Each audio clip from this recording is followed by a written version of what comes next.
So the question is, or the answer is, I should say, does it actually run through Christmas or not? Yeah, and I think I hear Bruce Springsteen singing in my head right now that Santa Claus will be coming to town this year for investors. And you could argue he's brought many presents already this year with the S&P up over 25%. And I think, Andrew, it's because of the strength of the U.S. consumer. Okay, what happens, though, if December 15th comes and goes and there's no deal? Yeah, so that's the biggest risk right now is that there's no deal and there's additional tariffs placed. But let's say, for argument's sake, that gets pushed off. Punt it down the road. Okay. How does the market take that? Very positively, very positively. And the fact that as we talk about Black Friday right now, we are forecasted to have holiday shopping sales 4% up year over year. But more importantly, online commerce is forecasted to be up between 11 and 14% year over year. I think that's the investment opportunities in that online commerce space. In the retail space? Specifically in e-commerce and those companies that benefit from increases in e-commerce, including the credit card companies, the payment processors, the warehouses, the distribution centers, the distribution companies. I think that's the opportunity. Do you guys cover any of those companies? Watch a lot of them. I mean, it's super important. Right. You're not in the warehouse business? No. By the way, that's where you look at where the real growth in stock stock prices have gone. Warehouses have been huge. Yeah, that's where the growth in the wage or the employment picture is too. Retailers go down in employment, warehouses and transportation go up. Yep. Look at the industrial REITs also. The industrial REITs is a big part of the e-commerce ecosystem. And so when you think about going into, okay, but let me ask you a separate question, sure, which is, I've also talked to some investors who have a view that we'll have the Santa Claus rally, everything will be great, because people want to own some of these names, sure, especially at the end of the year, but then coming into January, it all turns. Yeah.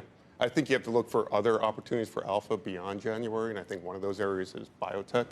We've had 17 major announced deals thus far this year. We just heard that Novartis is planning on taking over the medicines company with this bipartisan desire. Yes, I said bipartisan desire to lower drug prices. I think that squeezes the margins of these large pharmaceutical companies, and they're going to have to be acquisitive to be able to grow and scale and boost revenue. So there is this sense there's going to be all sorts of healthcare transactions, or at least biotech transactions. Yes.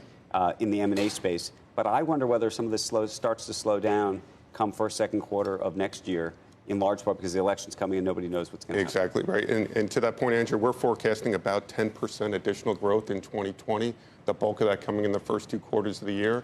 And then until we get past November and we know who's going to be in the Oval Office and who's going to control Congress, I think you're going to see a lot of trendless volatility. In the stock market? But in the stock market. And, did you say 10% for what? 10% from now to the end of next year, with the bulk of those gains coming in the stock. Is that the S&P? Is that the Dow? The S&P.